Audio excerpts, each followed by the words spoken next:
तो जो आज प्रमुखतः सुनवाई होनी है उसमें कंटेम्प्ट पिटीशन 1820 1822 जिसका रजिस्ट्रेशन डेट था 11/10/2017 का, सबसे पहले उसको रखा गया है। इसका मैंने जिक्र 14 सितंबर के वीडियो में किया था और उस समय इस केस की लिस्टिंग हुई थी 24 सितंबर। लेकिन फिर बाद में ये मीडिया रिपोर्ट की तरफ से आया था सामने कि अडानी ग्रुप के साथ सहारा ग्रुप का डील हो रहा है, जिसके वजह से इस केस को 14 अक्टूबर की सुनवाई का डेट निर्धारित किया गया है, जो कि इस आईए पर, जो कि कंटेम्प्ट पिटीशन नंबर 1820 1822 है, इस पर सुनवाई 24 सितंबर को होनी थी।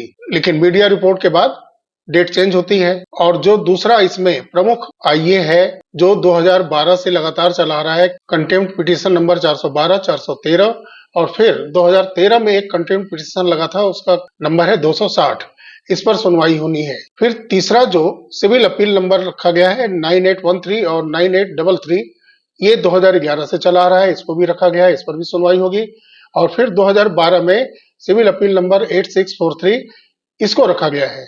तो प्रमुखतः ये टॉप के कंटेम्प्ट पिटीशन और सिविल अपील नंबर है जिस पर कि पहले सुनवाई होगी।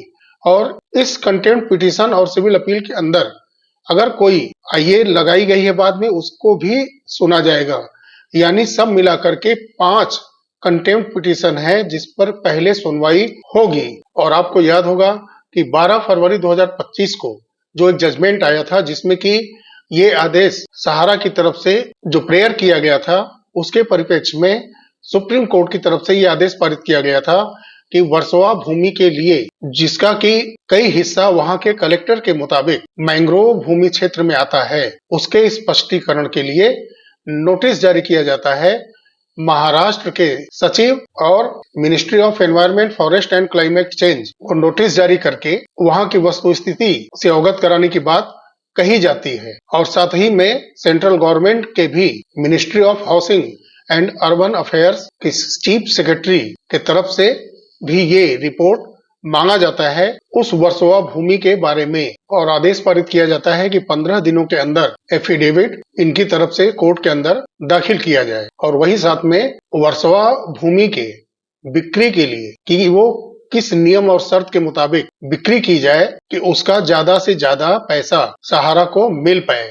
और इसके लिए 2 सेबी की तरफ से और सहारा इंडिया कमर्शियल कॉर्पोरेशन लिमिटेड की तरफ से 2 प्रॉपर्टी कंसल्टेंट और 2 रियल एस्टेट एक्सपर्ट रखने की बात कही गई थी। और सेबी सहारा के बीच में संयुक्त बैठक कराने के लिए सीनियर एडवोकेट न्याय मित्र शेखर नफड़े जी को नियुक्त किया गया था। उनकी अध्यक्षता में ये सारी बैठकें करने की अनुमति प्रदान की गई थी। ऐसा 12 फरवरी की सुनवाई के ऑर्डर में आया था। और उसमें यह भी कहा गया था कि किसी थर्ड पार्टी की तरफ से, आपको याद होगा कि पहले ओबेराय रियल्टी की तरफ से 1000 करोड़ का डीडी का बात आया था सामने, फिर उसके बाद वल्लोर का जिक्र हुआ था। उसका जिक्र करते हुए सहारा की तरफ से कोर्ट के समक्ष ये कहा गया था कि 8000 करोड़ रुपए का प्रस्ताव किसी थर्ड पार्टी की तरफ से मिला है। तो इन सब बातों का जिक्र आज की सुनवाई में सबसे ऊपर रखा गया है। 253470 ये नंबर है, ये मीडिएशन से इसका ताल्लुक है। और जो मध्यस्थता हुई है उसकी भी रिपोर्ट एक सील बंद लिफाफे में कोर्ट के समक्ष आज की सुनवाई से पहले रख दी गई है। और जो कल आईए लगे हैं 13/10/2025 को, उसमें से 5 आईए को आज की सुनवाई में लिस्ट किया गया है। और इसमें 28/5/2025 यानी कि 28 मई को जो सेंट्रल गवर्नमेंट से मांगा गया था, वहां के मैंग्रोव भूमि वन क्षेत्र के बारे में स्पष्टीकरण जो मांगा गया था, वो सुदर्शन लांबा जो कि एडवोकेट है, उनकी तरफ से एफिडेविट 28 मई को दे दिया गया था union of India ministry of housing and urban affairs की तरफ से।